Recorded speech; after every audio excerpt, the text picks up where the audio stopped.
आज हम एक ऐसी कहानी में उतर रहे हैं जो इंजीनियरिंग और विश्वास की हदों को पार कर जाती है।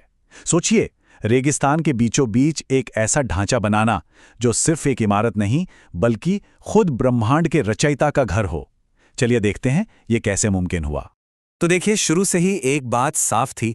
ये कोई आम कंस्ट्रक्शन प्रोजेक्ट नहीं था। ये सिर्फ एक टेंट बनाने से कहीं कहीं ज्यादा बड़ी बात थी। ये एक ऐसा काम था जो इंसानों के लिए नहीं बल्कि ईश्वर के लिए किया जा रहा था। इस पूरे काम की जो शुरुआत हुई वो किसी इंसानी दिमाग से नहीं हुई। इसका ब्लूप्रिंट, इसका नक्शा सीधा स्वर्ग से आया था। ये वो डिजाइन था जो परमेश्वर ने खुद मूसा को पहाड़ पर दिखाया था और इसे जमीन पर हूबहू बिल्कुल वैसे का वैसा ही उतारना था। जरा सोचिए उन कारीगरों पर कितना ज्यादा दबाव होगा। वो कुछ ऐसा बना रहे थे जो उनकी समझ से भी परे था। यहां पर ना तो कोई शॉर्टकट लिया जा सकता था और ना ही जरा सी भी गलती की कोई गुंजाइश थी। हर एक इंच, हर एक कोना एकदम परफेक्ट होना था। पर सवाल ये था कि इस हैरत अंगेज डिजाइन को हकीकत में कौन बदलेगा? और यहीं पर कहानी की सबसे बड़ी चुनौती सामने आती है।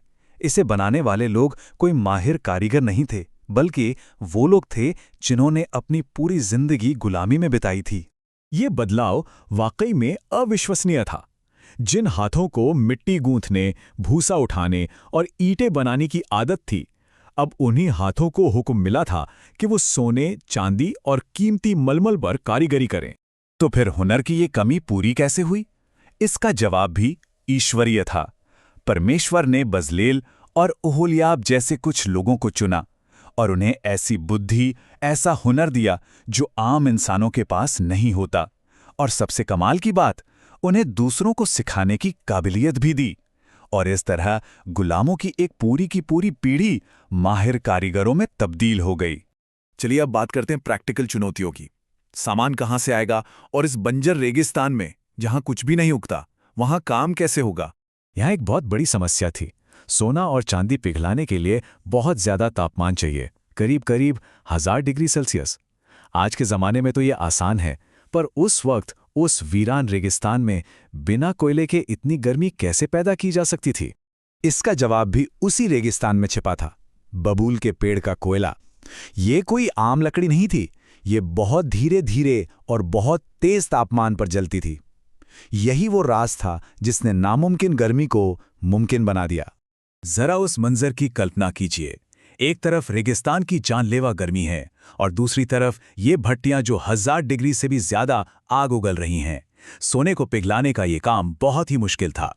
मजदूर हाथ से चमड़े की धौंकनियों को चलाकर लगातार आग को हवा देते रहते थे। ये बात भी बहुत दिलचस्प है।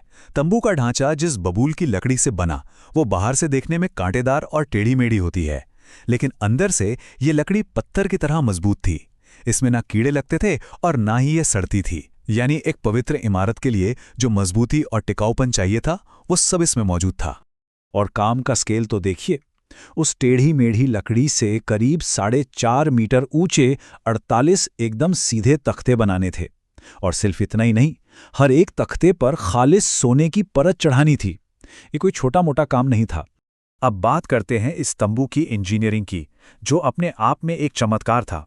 ये उस जमाने का एक प्री फैब्रिकेटेड यानी पहले से तैयार हिस्सों को जोड़कर बनाया गया एक चलता फिरता मंदिर था। लेकिन सबसे बुनियादी सवाल तो यही था, रेगिस्तान की नर्म और फिसलती रेत पर इतना भारी और मजबूत ढांचा खड़ा कैसे रहेगा? वो सीधा कैसे रहेगा? और इस सवाल का जवाब था वजन। हर तख्ते को टिकाने के लिए चांदी का एक ठोस सॉकेट बनाया गया और हर एक सॉकेट का वजन था पूरे 35 किलो। यही वजन मजबूती की गारंटी था। यह सिस्टम था तो बहुत सरल पर कमाल का था। सोने से मढ़े हुए हर तख्ते के नीचे 2 पिन होते थे जो सीधे 35 किलो के चांदी के सॉकेट में जाकर फिट हो जाते। इन भारी सॉकेट्स ने ही एक मजबूत नींव का काम किया। फिर सोने की बल्लियों से दीवारों को आपस में कस दिया जाता था। इसमें ना कोई कील थी, ना कोई पेच। पूरा ढांचा सिर्फ वजन और एकदम सटीक कारीगरी के दम पर खड़ा था।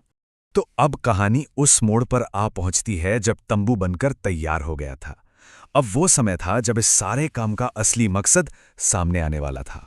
बाहर से देखने पर यह एक आम सा मजबूत टेंट लगता था, जिसे जानवरों की खाल से ढका गया था ताकि वो रेगिस्तान के मौसम की मार झेल सके। लेकिन अंदर कदम रखते ही दुनिया बदल जाती थी। बाहर की सादगी के ठीक उलट अंदर का नज़ारा किसी को भी हैरान कर देने वाला था। हर तरफ सोना, खूबसूरत रंग और कपड़ों पर बुने हुए फरिश्तों के चित्र। ऐसा लगता था मानो स्वर्ग का एक टुकड़ा जमीन पर उतर आया हो। महायाजक के कपड़े भी कोई मामूली लिबास नहीं थे। वे परमेश्वर की मौजूदगी में जिंदा रहने के लिए जरूरी थे।